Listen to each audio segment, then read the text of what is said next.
Galerinha, tudo bem com vocês? É um prazer tê-los novamente na nossa sala de aula. E a aula de hoje vai falar sobre algo maravilhoso. Todo mundo gosta de fazer: viajar. Mudança de ares, sair de casa, sair do local onde você mora, talvez sair do seu bairro, sair do estado, sair do país. Enfim, só de mudar de espaço, de cenário, ver gente diferente, ver, provar comidas diferentes, já vale o relato.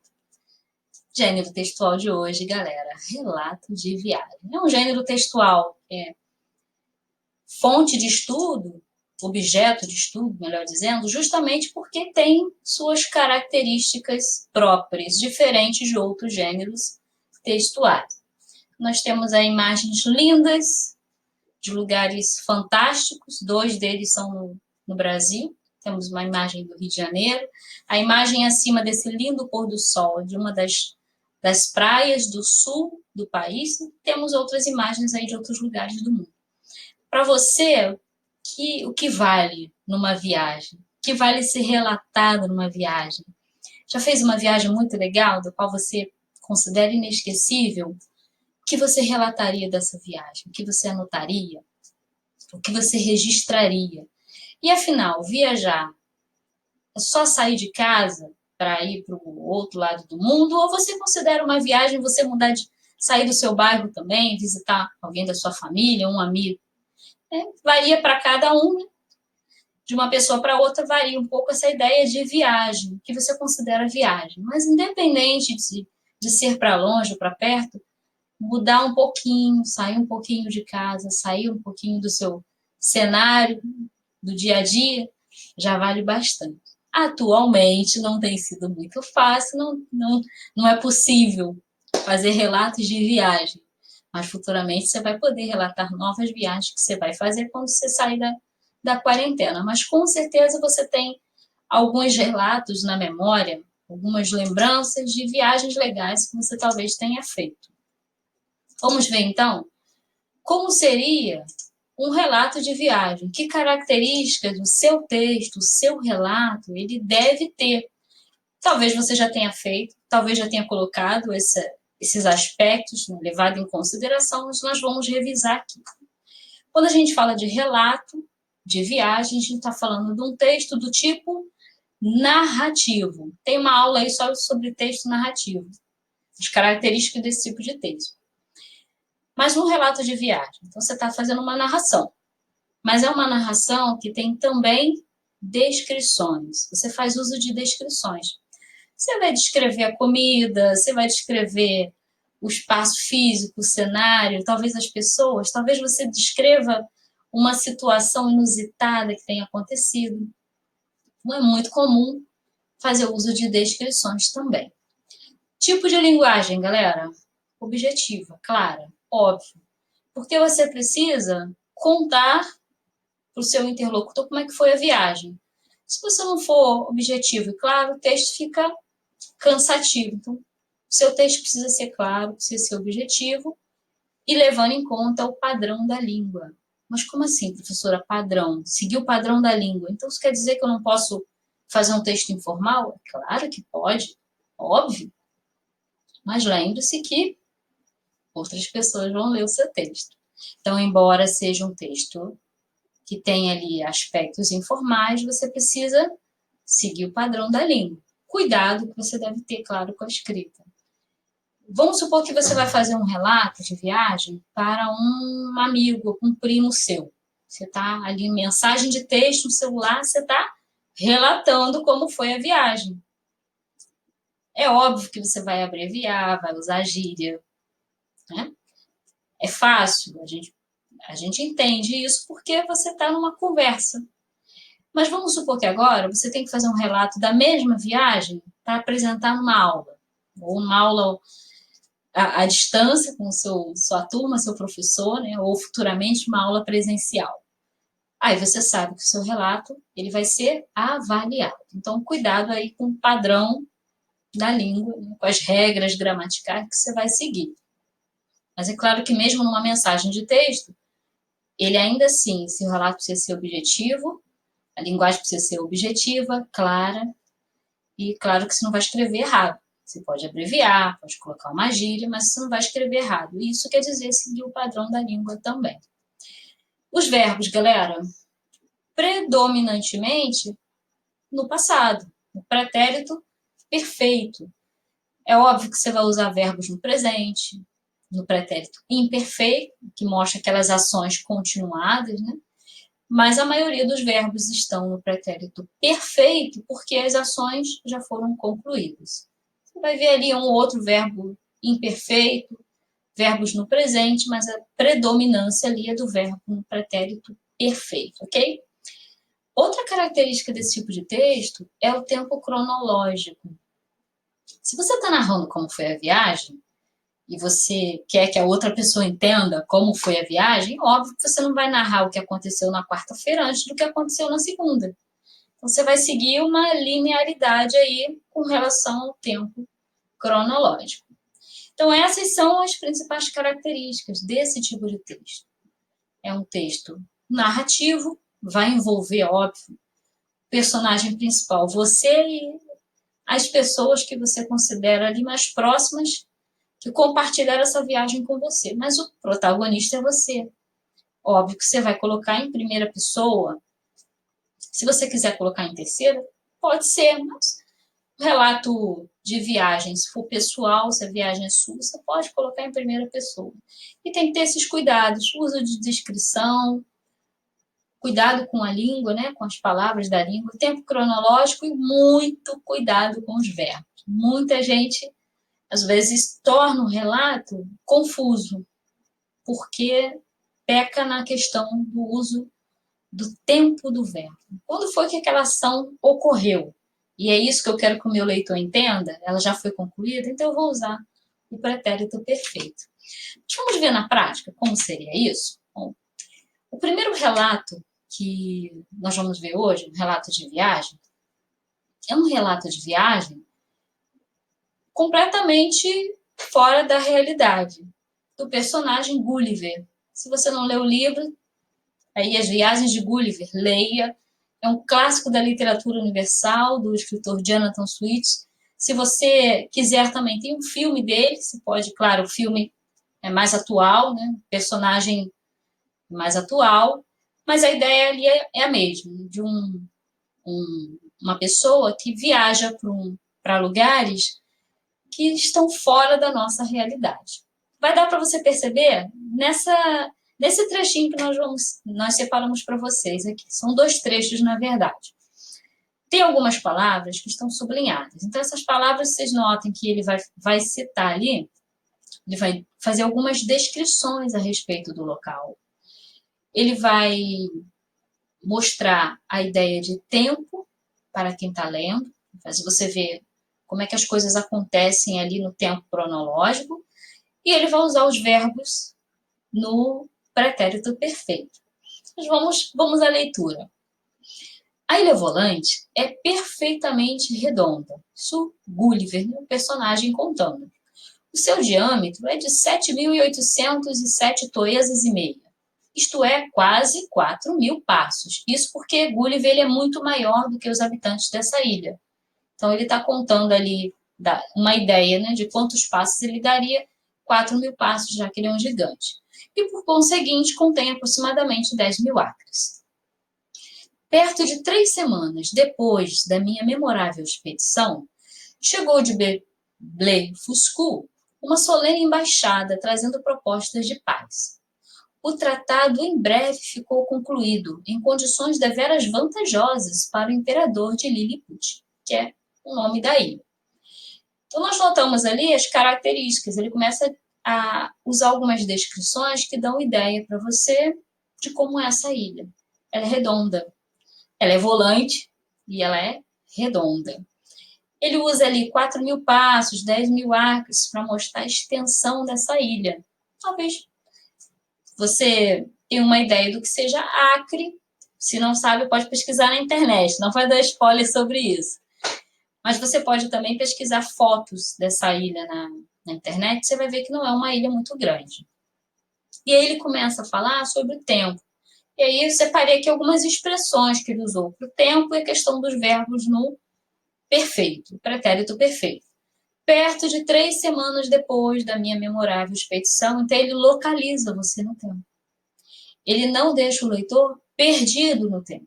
Ele faz com que você entenda onde exatamente as ações ocorreram. Nesse caso ali, quando foi que a embaixada chegou, 3 semanas depois da expedição, ok?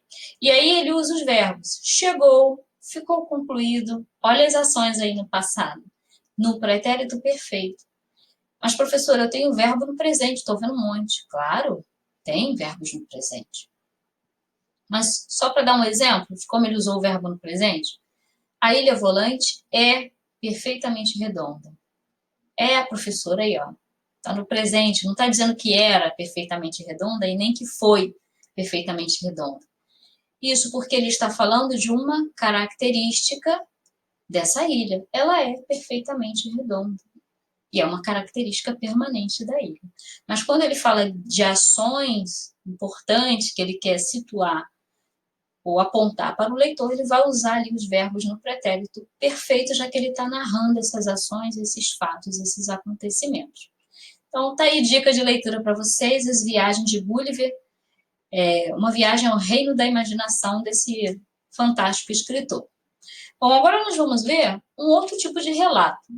Aí a notinha embaixo de algo que a gente já tinha visto, a importância do verbo no pretérito perfeito, mas você vai usar ou vai ler também verbos no pretérito imperfeito e, claro, você vai usar verbos no presente.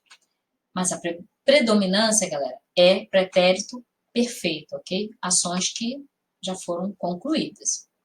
Bom, agora nós temos aí um trechinho da carta de Pero Vaz de Caminha ao rei de Portugal, D. Manuel I, quando encontrou a terra de Santa Cruz, mais conhecida hoje como Brasil. Né?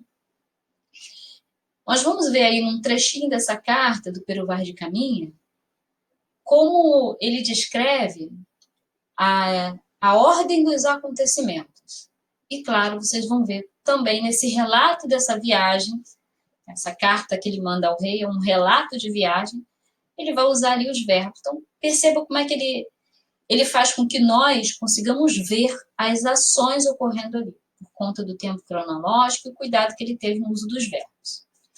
Na noite seguinte, isso porque a carta é a continuação, na noite seguinte, segunda-feira, ao amanhecer, se perdeu da frota Vasco de Ataíde com a sua nau, seu navio, seu barco, sem haver tempo forte nem contrário para que tal acontecesse. Ou seja, o barco sumiu e não tem assim, não houve um acontecimento climático que justificasse aquele sumiço. Fez o capitão suas diligências para o achar, a uma e outra parte, mas não apareceu mais. E assim, seguimos nosso caminho por este mar de longo, até que terça-feira das oitavas de Páscoa, que foram 21 dias de abril, você vai ler a carta inteira e você vai ver que ele começa a narrar como foi esse primeiro olhar para a terra que hoje você mora, né? Brasil. Agora, note o cuidado que o Pero Vaz de Caminha teve ao situar as ações para que o rei pudesse entender a ordem ali dos acontecimentos. Na noite seguinte, isso porque ele já é só um trechinho da carta, ele narra parte dos acontecimentos. Segunda-feira, na segunda-feira, a nau de Vasco de Ataíde se perdeu. Mas olha, na terça ele já narra a continuidade dessa viagem. Ele consegue fazer com que o leitor dessa carta ele visualize a ordem cronológica dos acontecimentos. E os verbos, galera? Perdeu, fez, apareceu. Então, note que, de acordo com a narrativa, os verbos eles precisam acompanhar esses acontecimentos ali.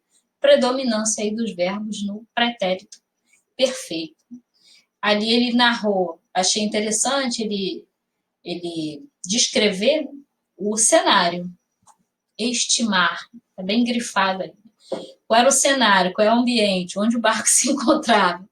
Em pleno mar, mas ele dá uma ênfase a estimar, né? Estimar aqui onde nós estamos nesse momento em que as ações estão ocorrendo. Então, é esse o cuidado que nós precisamos ter quando nós vamos construir um relato de viagem. É situar para o nosso leitor quando as ações ocorrem, o ambiente, você pode descrever o cenário. Ali, no caso, ele descreveu a ausência de um fenômeno da natureza que explicasse o sumiço de uma nau, do navio. Então, você pode pensar nesses detalhes também quando você for construir o seu relato de viagem.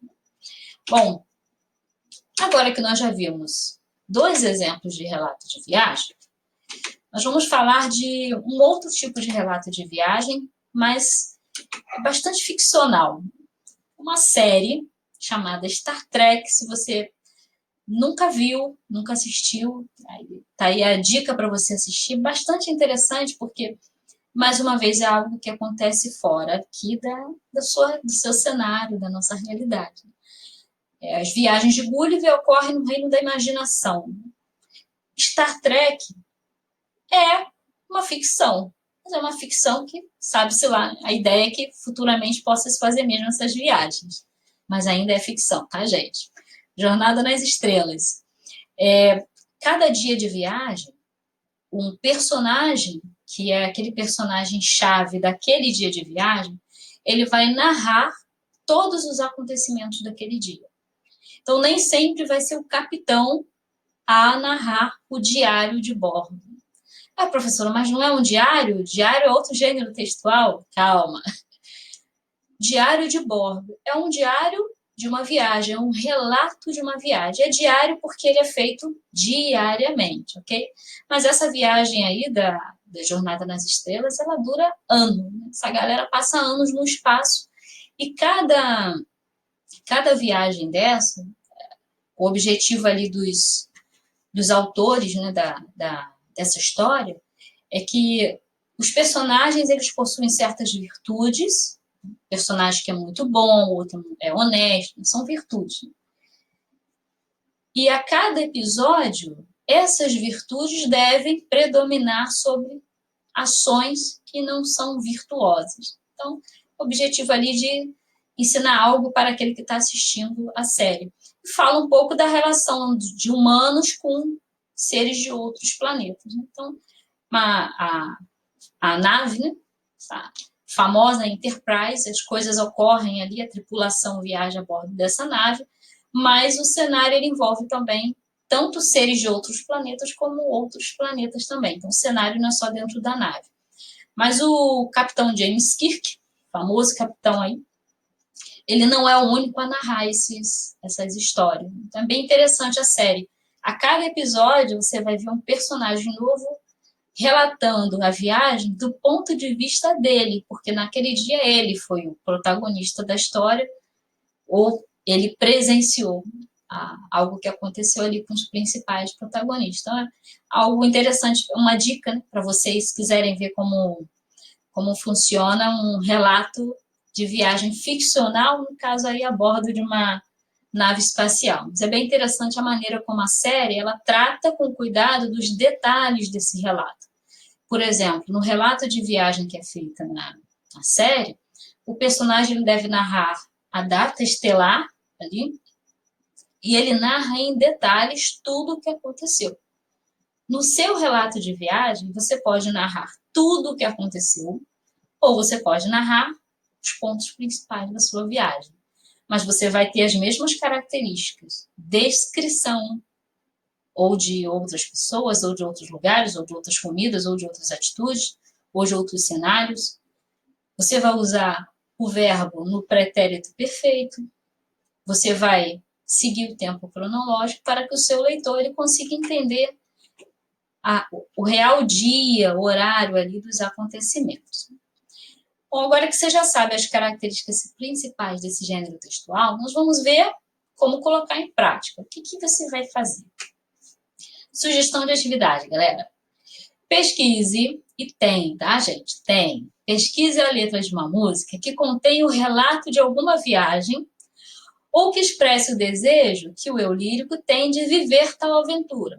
Talvez o eu lírico ali ele expresse o desejo de viver uma determinada viagem.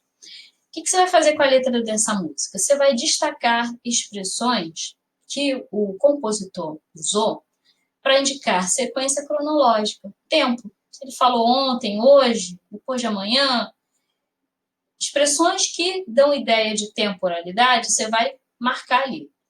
E expressões que indicam cenários e pessoas. Descrição dos cenários. Como é esse lugar onde a viagem se passa, onde ele gostaria de estar? Como são as pessoas com quem ele gostaria de estar? Ele está descrevendo? Aí você vai marcar ali.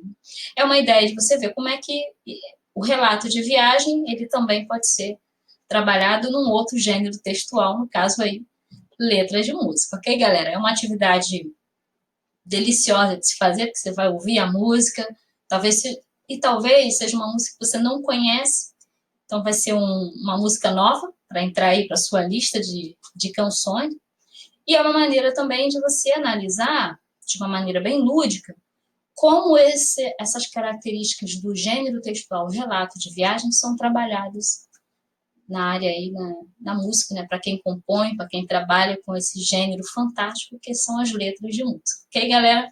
Espero que vocês se divirtam com a atividade e se preparem para escrever os relatos das próximas viagens que vocês farão aí depois que acabar a quarentena, é claro. Tá bom, galera? Divirtam-se, bom exercício, boa atividade musical. Beijão para todos. Até a próxima.